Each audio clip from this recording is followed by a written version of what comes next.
My name is Tom Fletcher from Fujifilm. I'm the director of marketing here in the United States and North America. Today, we're excited to show you one of our launch films for the new 19 to 45 Premista. It was shot in Chicago, my hometown, which is where I'm at today. Phil Lee, who is a longtime friend of mine and a customer of mine for years. He directed the piece. He has an extensive background in shooting music videos, commercials, documentaries, and short films. He likes actually to call this a pilot because he'd like to do more with this, and we can get into that later. And then Jody Williams, or Jody Williams, as he now is officially referred to. He was the cinematographer on this project, and we're thrilled to have him with us today, along with Phil, to talk about it. Jody's credits include Empire, and then coming March 5th is Coming to America, which we're really excited to see, the big giant feature debut for him, big budget film. And then moderating today's panel is going to be David Uring. You may recognize his byline. He writes for American Cinematographer, British Cinematographer. He's consulted for pretty much all the major brands, certainly Fujifilm, Fujinon, Kodak, Arri, Panavision over the years. And he's now consulting for Vantage, an assignment just announced in the last couple of days. And on top of that, he likes me to always say that he's a guitar player because he loves playing. He loves playing his guitar. So what we're going to do here is I'm going to show the film. We'll play that, and then David will pick it up, and we'll go into some question and answer with David. And if you have questions, put them into the chat. And Stosh Durbaz, one of my colleagues from Toronto, Canada, and Mark Cottrell from the UK, they're also going to be helping me field all these questions, as well as Ketki may jump in and help us. She's in India, which it's 12:30 in the morning, and I appreciate that she's on and joining us. So without further ado, I will play Street Magnate for us. Well, wonderful job. Thank you. Woo! Thank you. Woo! So I want to turn it over to David Uring. I'll ask you to unmute yourself, and I will spotlight you. There you go. David. All right. Can you hear me okay? Yep. Great.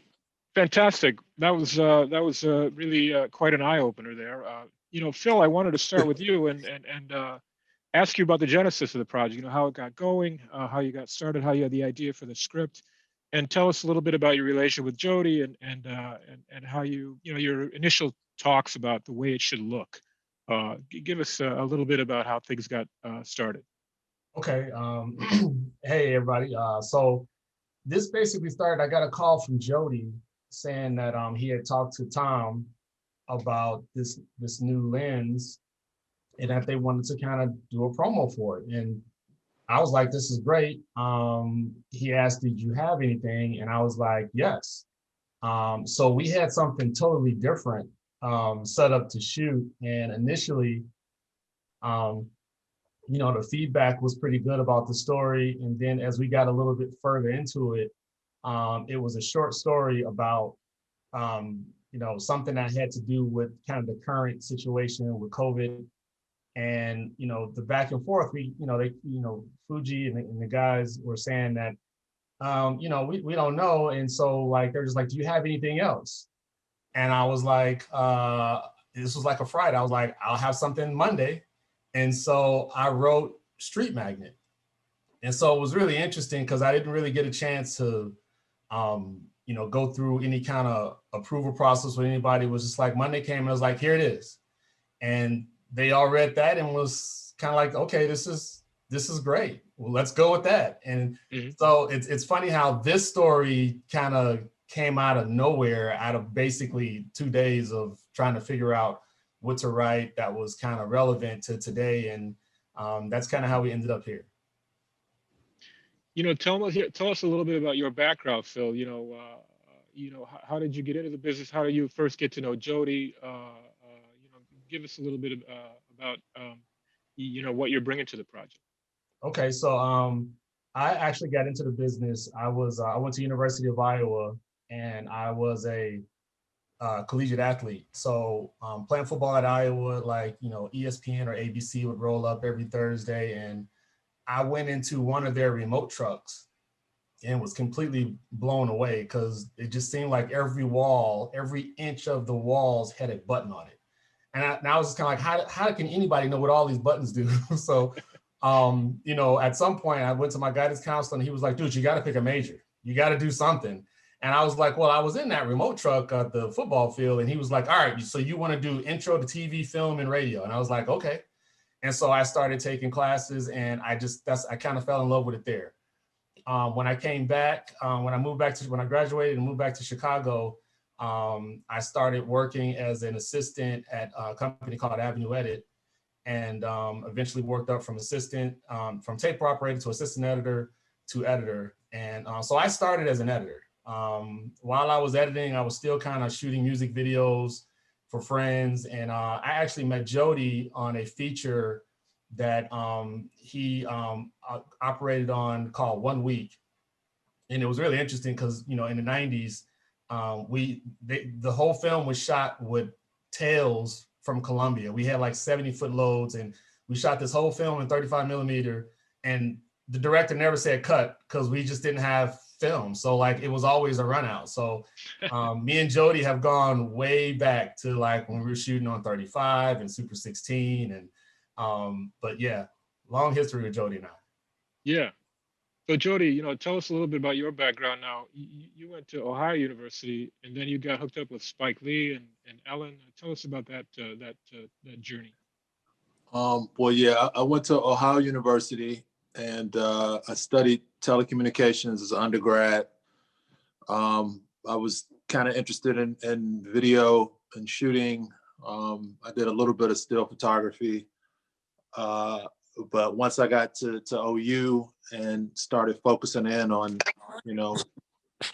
what I might want to do, I ended up taking some film courses as electives, like around my junior year. And then I met a professor over there in the film department who said, you need to leave that TV stuff alone and come over here and learn how to make movies. And so I took a couple of more film courses in my senior year, and then I decided to apply and go to film school at the same university. So I took some of the stuff that I had worked on in TCOM. We had a TV station there, so I had done a few TV shows and helped to produce and learn how to shoot, learn how to be a technical director, and just kind of compiled some creative things that I had done and submitted them for film school. And so I got in, and I was accepted, but I had to wait a year. I was on a year-long waiting list. And that during the year, I went home to Cleveland. I worked at UPS. It was a great job. If I'd have stayed there, I'd have been retired by now. And at the end of the year, I got a letter from the university asking if I still wanted to come and take the slot, and that I needed a letter of intent to say that I was going to come in the fall. And so I decided to just jump, and I quit the job at UPS and decided to go on back to film school, and with no real intent on graduating. I really just wanted to learn how to use a light meter, because I just knew I didn't have enough. I wasn't in a good financial spot to kind of finish the 3-year program. So I had enough money to get me at least through the first couple of quarters because I had worked at UPS. And, I got good grades the first quarter.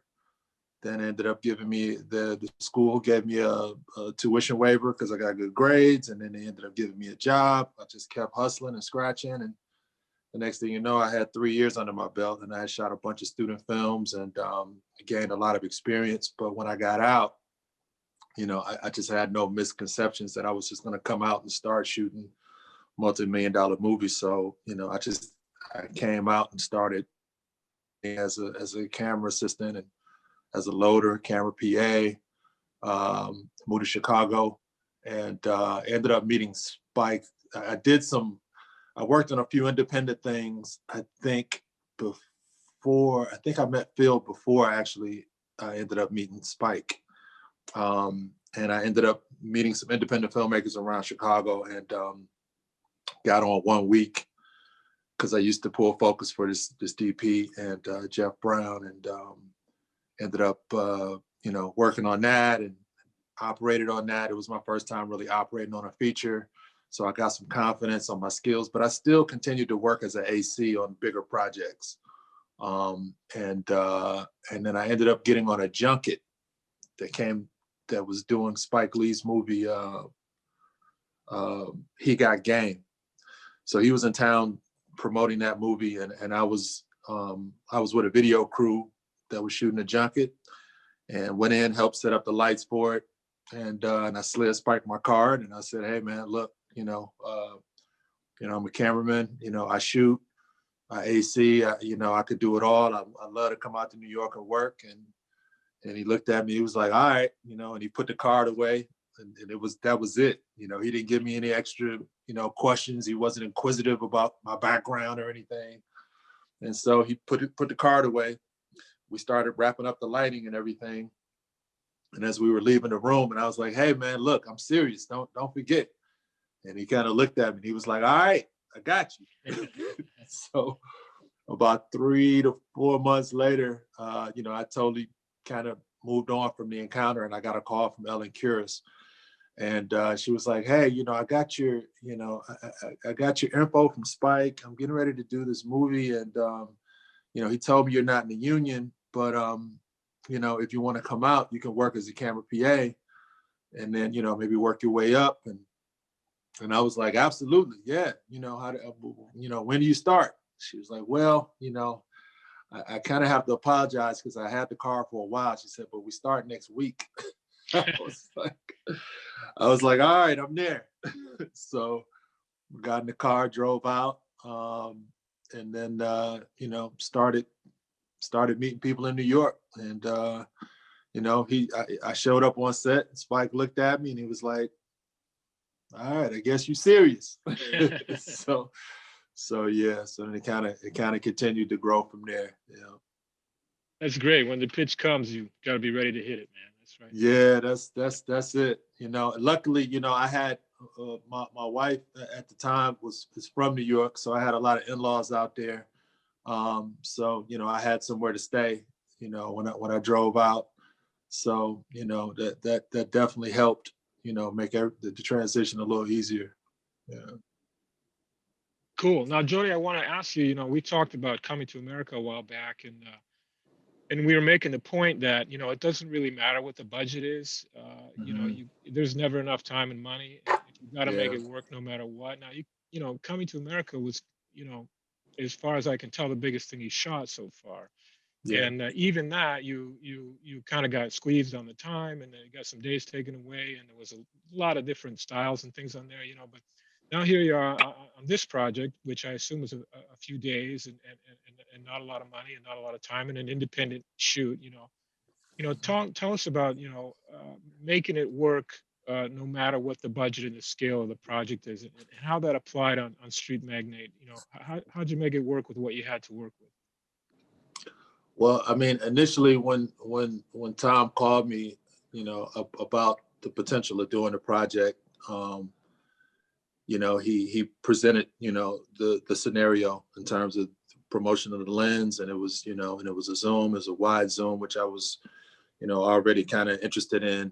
I had used one of the zooms before, or a couple of the zooms before on Empire, and so I was interested in the challenge of doing, a short film for one. I always like doing short stuff. I mean, it just gives you a chance to kind of stretch your creativity and kind of grow those, those creative muscles where you kind of have to create on the fly with not a lot of resources and not a lot of time. And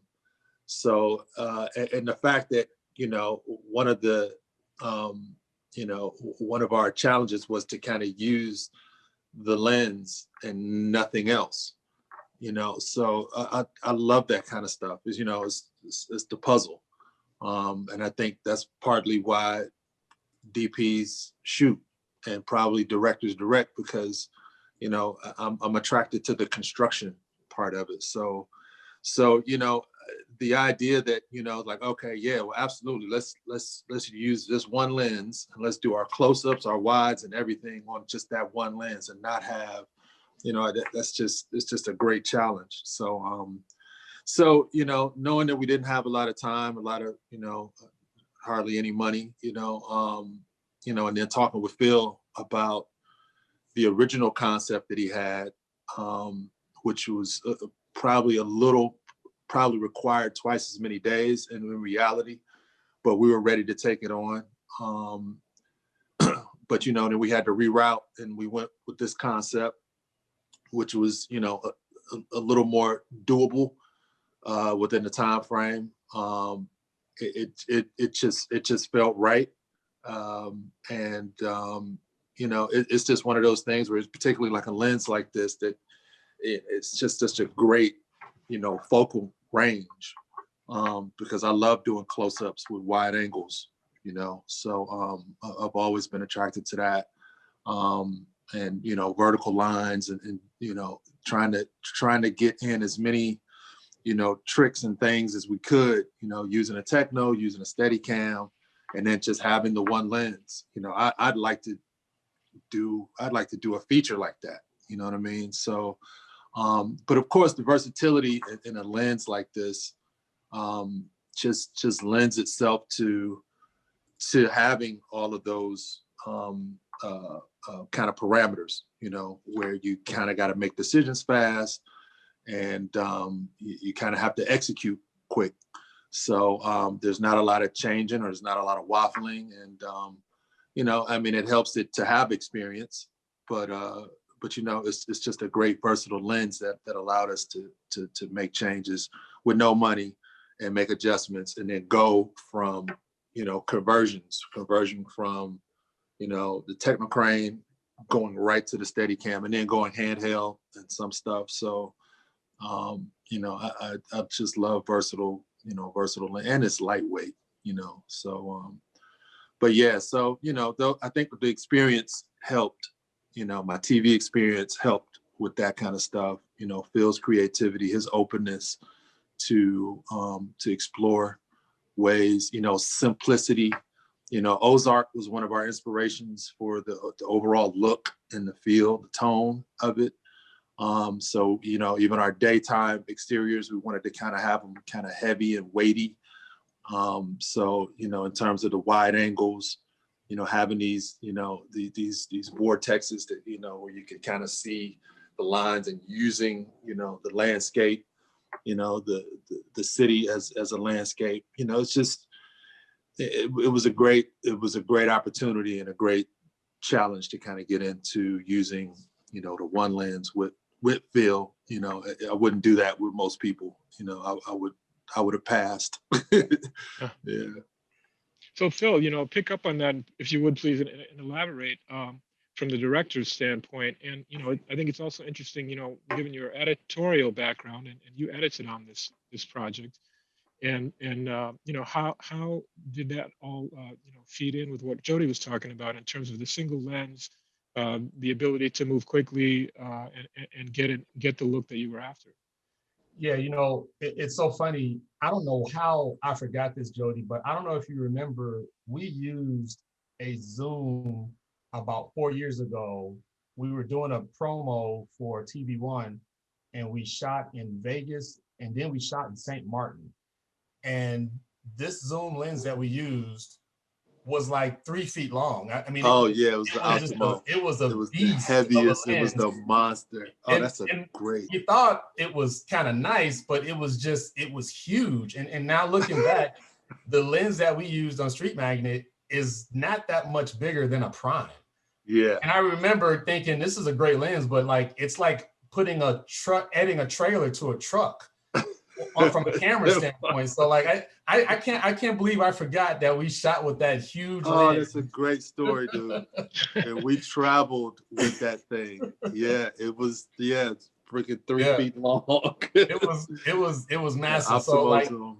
just to think of like how far we've come with these lenses, because I mean the advantage was, you know, like as you pushed in or zoomed out, like it felt like a prime, but this thing was a monster. So the thing that was nice about this lens is as a director, a lot of times I'll say, oh, this looks good, but can we push in just a little bit? And the next thing I know, the matte box is flying open and the lens is going in. And at this point, I'm losing the characters. I'm losing it because everybody just kind of stops. And, you know, like on a set, 2 minutes is 10 minutes. So like, I just feel like, you know, a lot of times just from an efficiency standpoint, sometimes I'm saying, I should have even said that. I should have just rolled with what we had because I didn't know this was, whenever the matte box goes open, it's 10 minutes. No matter what you say, it is 10 minutes before you reshoot. And I mean, you know, like Jody and I have done commercials where we've shot like hair. And, you know, it's like, we know that like when we're shooting hair, we got 10 minutes before the lights burn out everything that the hair designer has set up. So, you know, a lot of times for me, I'm shooting, but I'm also thinking about the bigger picture. And, you know, I always have gravy shots that I kind of want to get, weather permitting. So like for me, I'll stay in that setup as long as I can, as long as I can get shots. And then when we got to stop, I've gotten what we needed in a couple of extra shots. So the nice thing about the Zoom was obviously the way we were shooting. I mean, we were shooting on everything. We shot with a techno crane, we shot with a Steadicam, we shot on sticks. And I mean, the nice thing is moving the camera from each one of those setups was a lot faster because we weren't changing the lens. So it's really about efficiency. And I think the thing that was odd was we weren't sacrificing because of us not changing the lens. And that was kind of the key thing. Like we got to a point where we were just like, this is actually really good. And, you know, I think initially we were thinking we're gonna get an opportunity to do this. And, you know, yeah, we'll talk about what the lens is, but it's just like, I just want to do this. I want to tell this story.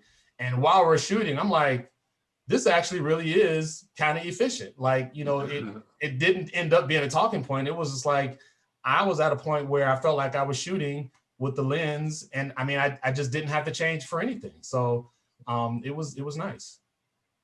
I feel like, you know, I understand that it was important to you to do this, you know, in a way that was good with the unions and good with SAG, and that you were very open with them.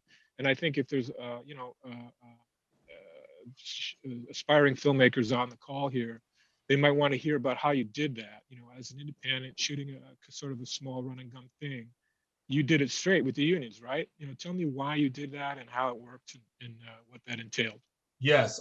So, you know, I think one of the things that's kind of really interesting is, you know, when you start out and you're not working with union crews and you're not working with people from SAG and after, you kind of feel like, oh, they're just so much more expensive. And, you know, it's just, and I've gotten to a point where slowly over time as a director, I started to see how I was spending more time with crews because they were not experienced and they were not efficient. And I can't tell you how much it sucks when you're trying not to go into overtime and you go into overtime at the end of the day because it's taking an inexperienced crew an hour to wrap out. And there's nothing worse. So I'm at a point now where I always want to work with the union in the city. And the one thing that I found is, you know, I don't know what the perception is about unions, but like, they're always cool. So like basically Darryl, you know, the executive producer, and Tom, we reached out to like everybody from SAG and after and all of the everybody, and everybody was cool. Like it was like, okay, we're gonna make this work. So like, as always, you know, the union does things better. That's all I can say. So if you're up and coming, you know, I know you might be doing like smaller projects or side projects, but like, once you get to a point where when you start that way and then you start working with a union crew, like you just see, you're just in a better car. You're in a faster car and it handles better and it responds better. And that's what a union crew does. And you get to a point where you start to say, working with the union, I actually save money because they're efficient and they're fast and they know what they're doing. And I mean, it took a while for me to come to that realization that, you know, that's why it's better to work with the union, because you just get a better return on your investment, period. Super. I hope there's somebody from the union on the call. So Jody, you know, just to get a little more technical, you know, it was the Sony Venice, and right? Yeah. And you know, tell us about the big sensor and how it worked, you know, with the lens and you know, how that changed the, you know, the depth of field and the angle of view. And you know, you had mentioned that you know, on that 19 on the short end and the wide end of the zoom, you almost get more of a feeling like a 14 or something wider. You know, talk about the sensor and the lens and how it worked on the shoot. Well, you know, the idea that, you know, we were able to, you know, it was a luxury to shoot on something like the Venice and doing large format, you know, and then having the lens to accommodate it, you know, just having that opportunity is, you know, it was great. For one, I wasn't expecting that, you know, and Tom was like, oh, we have, you know, a Venice through Keslo. And I was like, oh, wow, that's sweet. Yeah. So, you know, so it, you know, so one of the things for me, you know, because I haven't done a ton of the large format stuff, shooting with Venice, or, you know, shooting with the Panavision DXL too, you know, obviously you're using more of the sensor than you actually, you have to take in more of, process what you're shooting. I mean, the thing is, like, all right, we didn't have, you know, everything was, people like to have the boom mic, for instance, right? So, and for me, I like to stay wide, right? So I'm going to maximize, get the widest frame, even if it's no money, because I'm trying to get as much production value in there. So I'm going into the thing thinking, all right, I'm starting as wide as possible, because if I'm in the close up, you know, that kind of, you know, as for starters, it kind of sets the tone for, like, okay, yeah, it's a low budget situation because you can't see as much of the world, right? So for me, it's like, if I could show more of the world, then that gives the perception that we have more money. There's more cars in the shot, there's more buildings, there's more of everything. So, you know, having the large sensor, you know, I don't know if it's really changed, you know, me in any particular way, other, because this is where I like to live. I like to live and with having the big plate.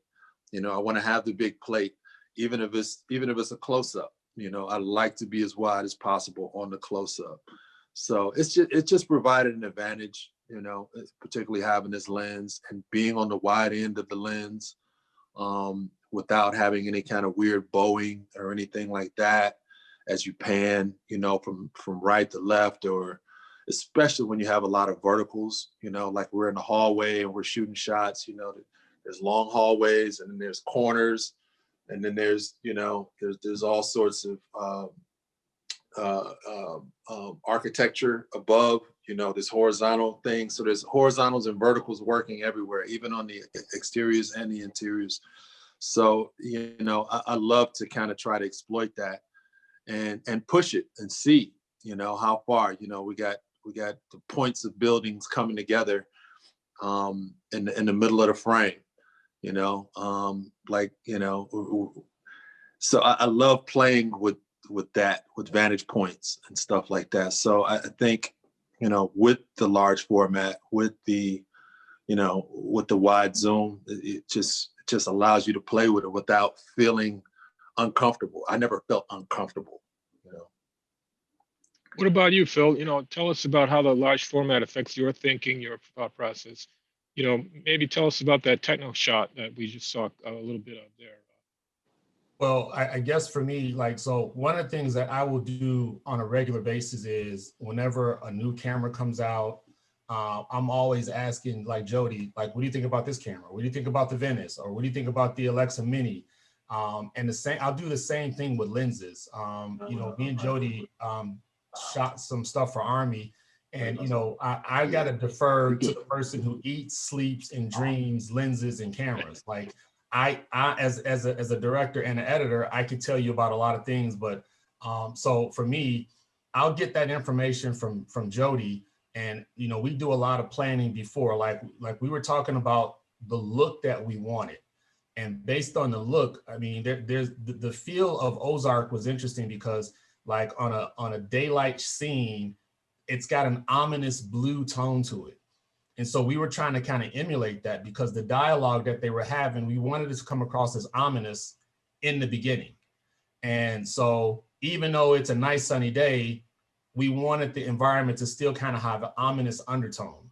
And once we talked about that, then, you know, it's Jody is the one who will kind of pick the lens and the look and the framing. And so we talk about framing, we talk about all those things to work with the story.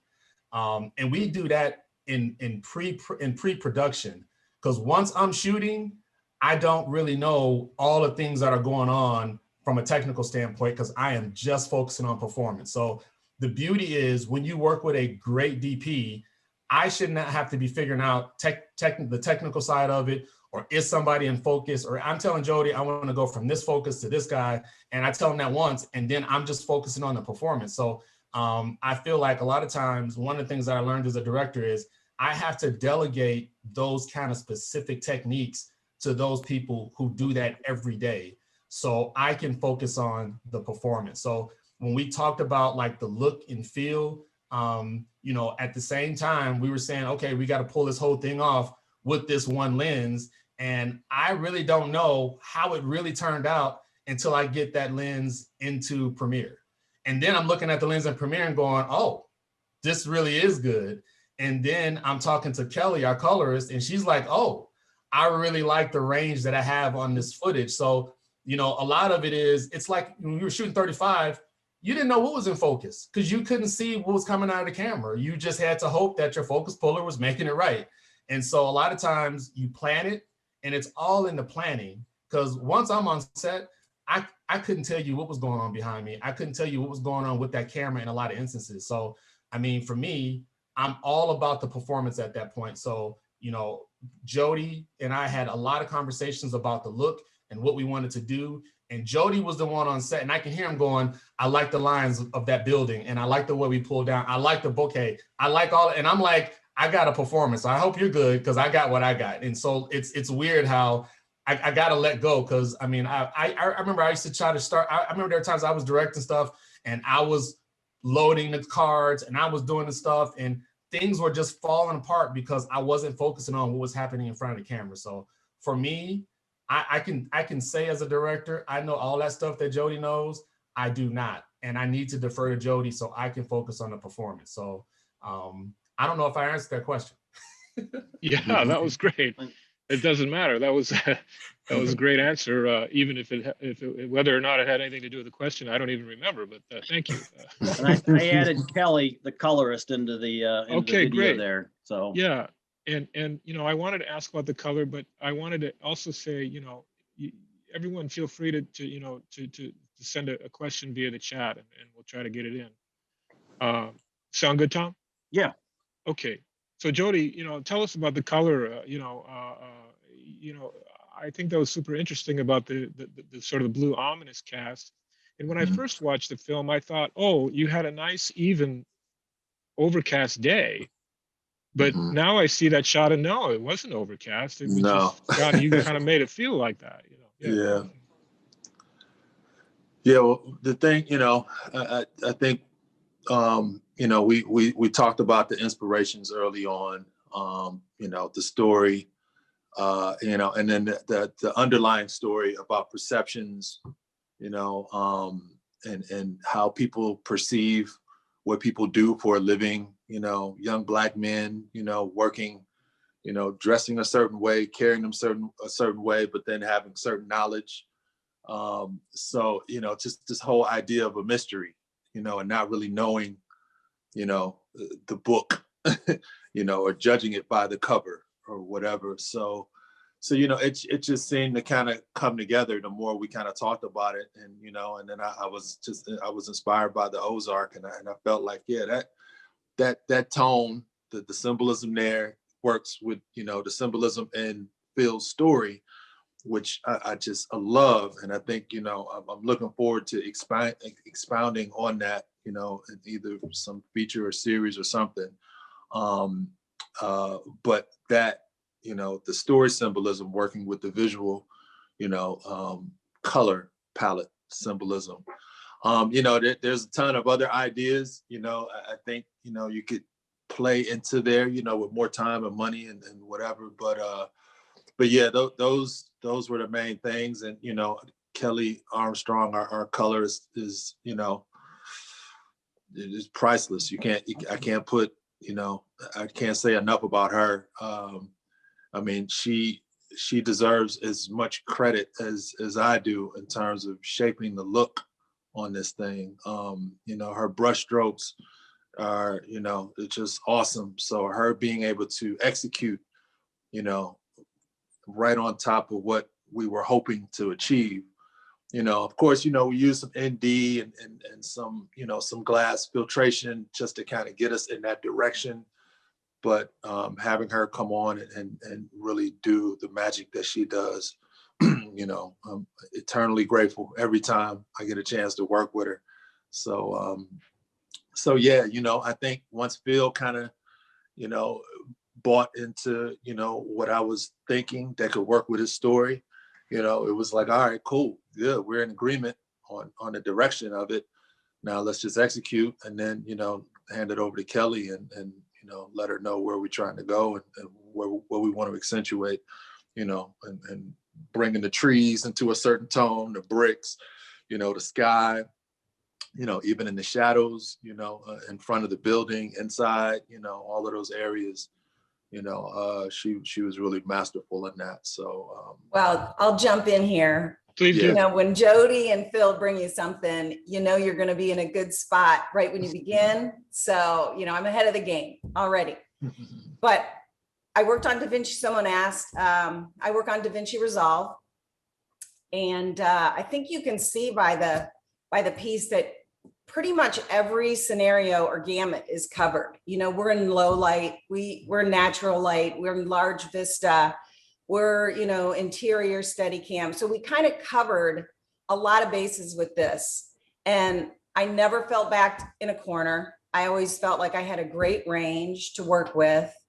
You know, we all sat together and experimented with, you know, every setup and where we wanted to go with it. And I never felt like, I mean, even in the elevator, low light, I had a lot to dig in and work with there. So it had a really good range. It was sharp, but it wasn't like too crisp or too sharp. It was, you know, it was just a beautiful picture to work with. And I never felt like I was stuck with it. So.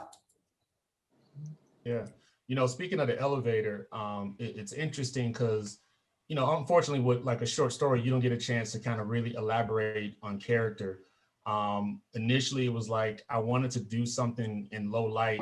And to me, that was about the fact that here's this kid going in technically as a corporate raider. He's taken over this company. And, you know, like as a person that has to walk into an office and do that, you kind of have to go dark in your mind. You know, you're taking somebody's job and you're taking over a company. So there was something interesting about in the elevator, things just went dark for him. But then when he came out of the elevator, he's walking around and he still needs to walk into a building. He's walking into an office he's never been in before. We've all done that where we had to go to an office and we've never been there before. So the elevator, looking for the right room number in the hallway, all of these things. So I didn't want him walking down this hallway like I'm the shit and I know and I do this. He was walking into an environment he had never been in before.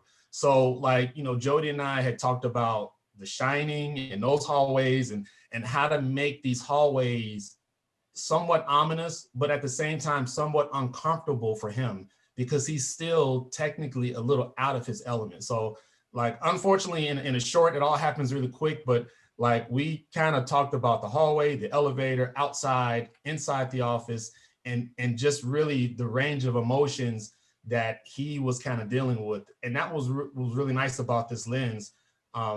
We were really focusing on sometimes his simple looks. There were a lot of times when there was no dialogue being said, but just looking at his facial expressions kind of said it all. Because a first-time viewer does not know what he's going into this office for. And it's slowly over time, you realize that, it's his office. It's his business now. He's already worked that out with the owner of the company. And, so that transformation, a lot of it needed to happen without him saying anything, just the looks, the way he sat in that chair. Like, I've never sat in this chair in this office before, but it's my chair. It's my office. So there was a lot of challenges to kind of get those points across without him saying anything. Yeah, just when he called the receptionist Robin, that's kind of a little turning point right there. Yes. It's him taking Yes. control. Yes. That was great. Tom, is there anything good on the Yeah, chat? there was one question from Brian McCormick talking about, I think it's to Jody, talking about the importance of lenses being distinctive in their look versus being clean and sharp. Is it either, or can you have both? Yeah, that's a good question. That's always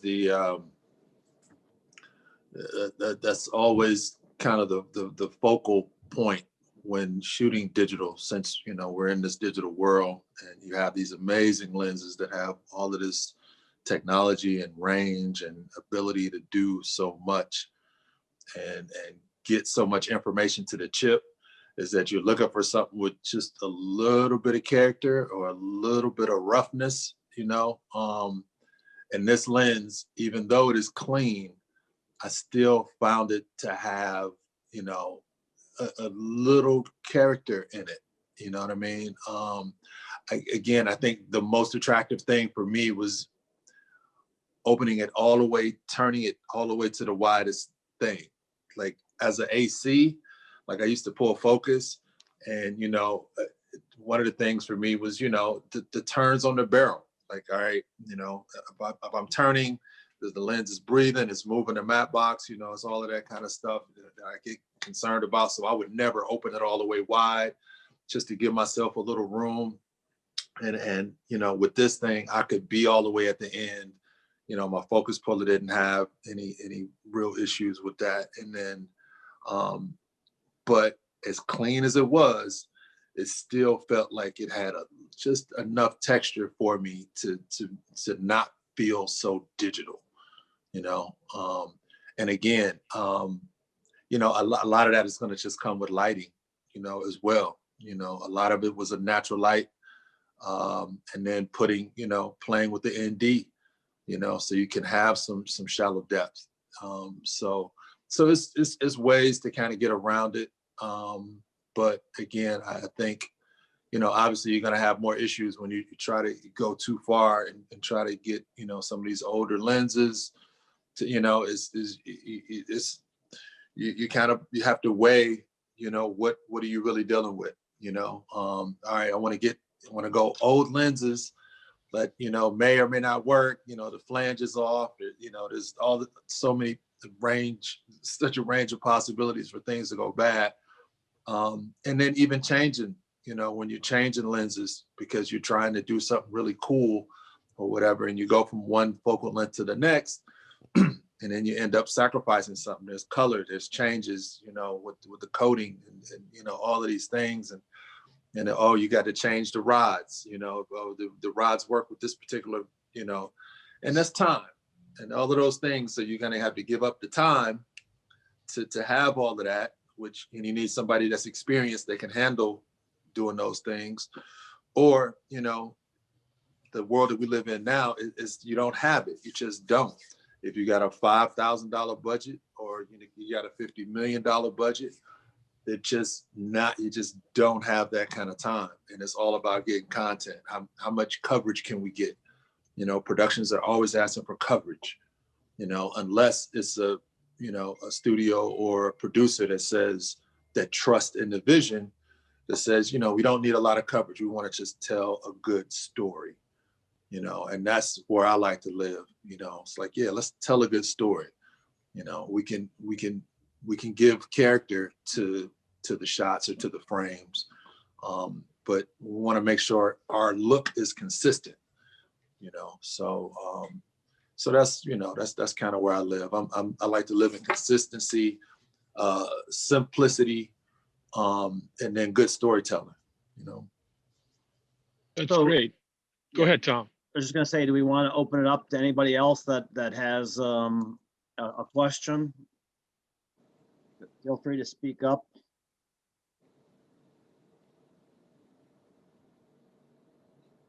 Yeah, and I think just to mention, Tom, this film is on our Vimeo page, on the Fujinon Lenses page on Vimeo, correct? So they'll be able to, anyone can certainly jump on there, have a look at it on your screen at home, on your bigger screen, and certainly enjoy that there too. cool. Yeah, I was gonna ask that. Yeah. I've got Did another you, question, Jody, Tom. just a quick one before we go. Does the using the full frame, did that change anything from your lighting technique and perspective? Did you run how you normally would, or did anything have to change from that perspective? You know, quite honestly, that's what I was saying earlier. It hasn't really, because No. I like to keep my lights far away from the action and the actors anyway. You know, I'm just one of those kind of DPs. I like the actors to be able to move and to have the freedom to do their thing. So you know, I try to keep them as far away from the frame as possible. So, you know, I can't really say, you know, I mean, boom, you know, boom people, they either love me or hate me, because they're like, all right, well, we don't have to worry about the lights being in my way, but I got to worry, you know, they end up having to worry about being in the way. So, but yeah, sorry about that. No problem. But yeah, so, but yeah, honestly, I really can't say that it did change. You know, it changes my approach. It makes me more excited, you know, to shoot more large format stuff. So wrapping up, is there any other questions? Yeah, sure. I'll ask a quick one. Hey, everybody. You know, and Joe this is- Fitz. Yeah. Hey, so good to see you. Hey, hi. Loved it. And you know, so this is just a quick technical, but I was curious about it. Kind of right off the top, I don't know if you were the full 19, but I saw like a little bit of flaring, and I know I don't always get to use the best lenses. Mm-hmm. And so I know at the wider end, I run into a lot of flaring problems, which sometimes is okay. That's part of the look. But when it's not, and I can't get rid of them, Yeah. it's a problem. And so I am always kind of on the lookout of like, all right, when I know I'm in a no flaring situation, and I want to be wide, and if I'm wide, I can't protect the lens, you know, matte box wise, or in the same way, not as easily, not as quickly. I was just wondering what you experienced. I looked for the flare to see how it would affect us, you know. So, you know, the sun was at, you know, I was hoping to get even more of it in, but it just barely came in. So that was me trying to really push the lens and see how, you know, how those circles were going to come in, how smooth they were going to be, how harsh they were going to be. And it was subtle, you know, it was very subtle. And again, I was hoping to get a little more, but it came through just soft enough, because I am a subtle person and just overall. So when it came through like that, I was like, okay, that's sweet. That's not too much. It's not, you know, so I, you know, I didn't have any bad experiences with it. I mean, again, you know, if you're looking for that, then, you know, you're going to have to add some streak filters, or, you know, go with an older lens or something like that. But yeah, I didn't experience any harsh, you know, other than the one that I was looking for. So Controlling the flares is what we like to say. There is one more question in here, Jody, from Mark, asking if that production could have been done with a solo 28-100, one of the other Premista focal lengths, instead of the 19-45. Tell me about the significance of the additional focal length range, obviously on the wider end than the one you used. As opposed to which one? 28 to 100 is one of the other Premistas, and then the Telly is the 80 to 250. But he asked specifically about the 28 to 100. And if I thought that it could have been shot on that one. Yeah. Wow. Yeah. I mean, absolutely. You know, we could have. You know, I mean, you could do. It's all kinds of ways to skin a cat, right? We could have did it in black and white. You know, we could have did it all on a 75 mil. You know, we could have did the whole story on a 75. It just would have been a different language. It would have been a different interpretation. So, you know, it's hard because there's no real right or wrong way, you know? And the wide did give you a smaller, like Kevin Kemp saying here, a smaller package, a slightly shorter lens, a slightly lighter weight lens. So it just so made on it your more Steadicam, on your gimbals, the light weight of it is just priceless. You just can't put, you know, you just can't put. Yeah, it's just quicker. It's just quicker and lighter, and the conversion is everything. You know, converting to those different modes. I mean, you know, you're out there shooting. I mean, Joe Fitz is a ton of experience in shooting all kinds of formats and reality series and stuff like that. And, you know, people like that are constantly searching for things that are, you know, versatile and easy. You know, what can I get on like one cart? Like if I'm putting together an interview kit or something and we're going around doing stuff, it's like, okay, you might want a longer lens. Maybe you want to add a prime or 100 or something like that. Obviously, you know, if you're at the 40 to 45 on the end, but yeah, you know, it's just taste. It's just taste and you know, what you like. Yeah, and you wouldn't have had some of those real wide shots, obviously, but yeah, and it's Vista. It's all about Vista for me. So yeah, great.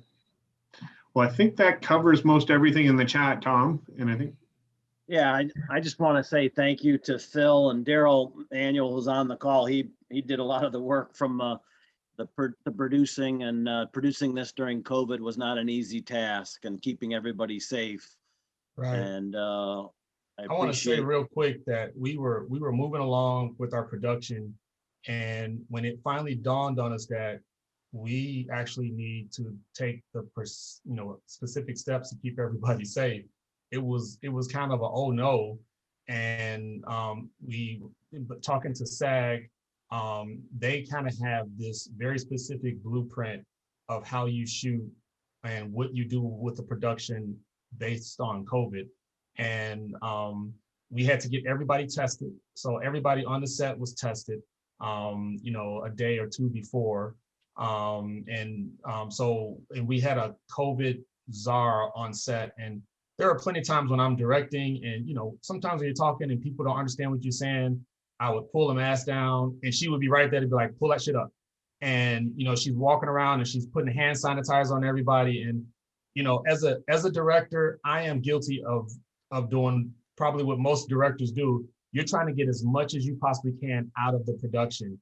But talking to Darryl, talking to Tom, this was one of those situations where we cannot cheat in any way on the safety of this crew. So I felt really good that we were actually shooting and we were safe and we had went through all the steps. Like SAG-AFTRA has this thing where there's 3 zones. There's zone A, which is crew and cast.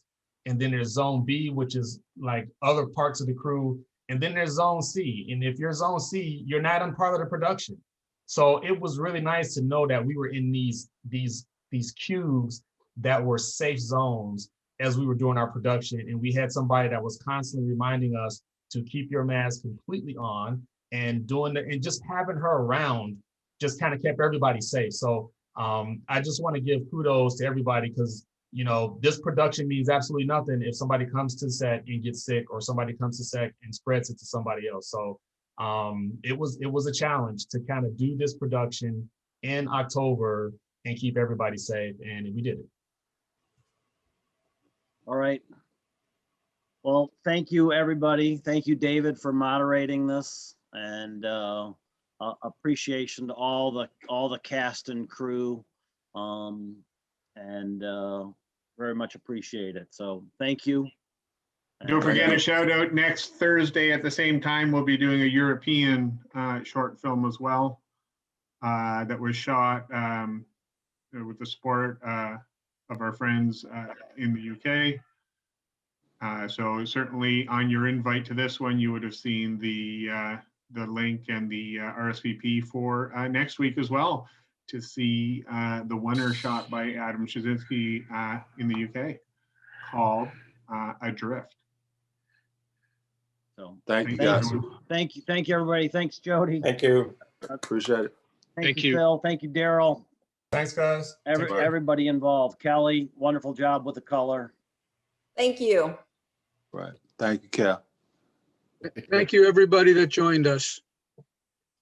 Thanks, guys. Thanks.